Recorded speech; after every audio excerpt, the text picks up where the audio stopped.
So Jeremy Fowler wrote this week basically a book about all of the different moves that he think could still be made at the trade deadline. And he mentioned the Bears as possible sellers at the trade deadline. The way he said it is the Bears finally have enough depth at several positions that they might be able to move on from some complementary pieces. He mentioned Dominique Robinson, Khalil Herbert, Nate Davis, and then Larry Borum as potential trade targets for other teams to try to pry them away from the Bears.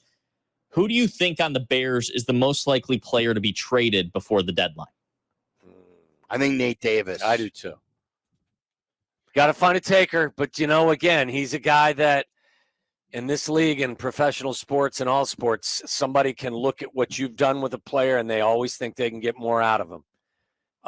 I texted someone who's well connected in the NFL last night, and I was asking him about the offensive line for the Bears possibilities to add.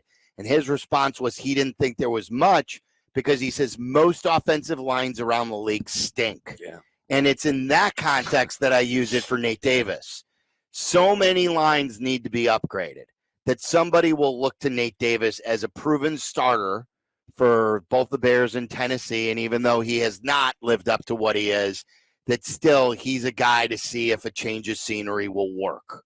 That he started enough games in the NFL that if Ryan Poles gets a 7th, that's a conditional 6th. If he plays a certain amount of snaps the rest of the way, you may see a deal like that. But I think it's him followed by Herbert. Yeah, I think somebody will give you something for Herbert. I mean, I don't know how much, but I think that you'll get offers for him. Like you see backs move occasionally, and he can play. What do you think you could get for Herbert? Is it like a 5th, a 6th? Is it better than that? A 5th. I think they were hopeful they could get a 5th, but I'm with Waddle. Like if you get a 6th, like they wanted a 5th from their division rival, they had to pay that tax. If they get a few of these guys off their roster, like Borum, for instance, they're now going to have more depth. So Amagaji's back. That's a tackle. And maybe they don't need Borum now. And then if Bates comes back, they're good at guard.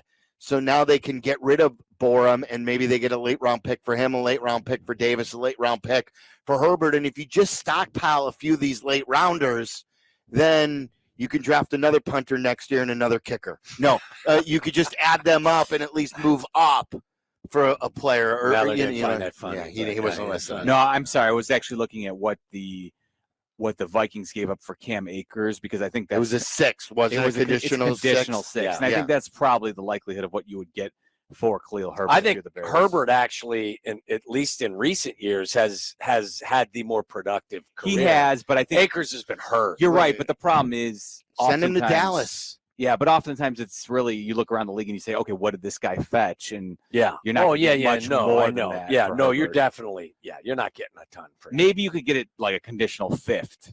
Ooh, I don't think so. That's what I'm saying. Running back. That's what I mean. Like if the position doesn't. So is he more worth it to you on your roster for depth purposes? I think you've made the best point over the last couple of days, Silvy, is that the moment if the Bears traded Khalil Herbert, if anything ended up happening to Roschon Johnson or DeAndre Swift, you almost would immediately regret trading him away. Yeah, I'm not handing the ball off to Velus Jones in big games down the stretch of a playoff drive. Because Travis Homer is he's a complimentary running back. He can't be a featured back. But Khalil Herbert, if you needed to use him because someone was injured, you feel good about it. Okay. Yeah. So I don't think he's worth trading away for just a 6th. Do you have any running backs on the practice squad? Because what's his name was tore his ACL. But is there Ian another Wheeler? One? Yeah. No, I don't think they really have anyone that we know of.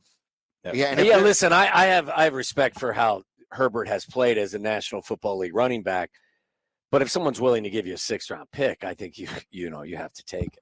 Really? Over the depth, though? You wouldn't be concerned? I think so. Okay.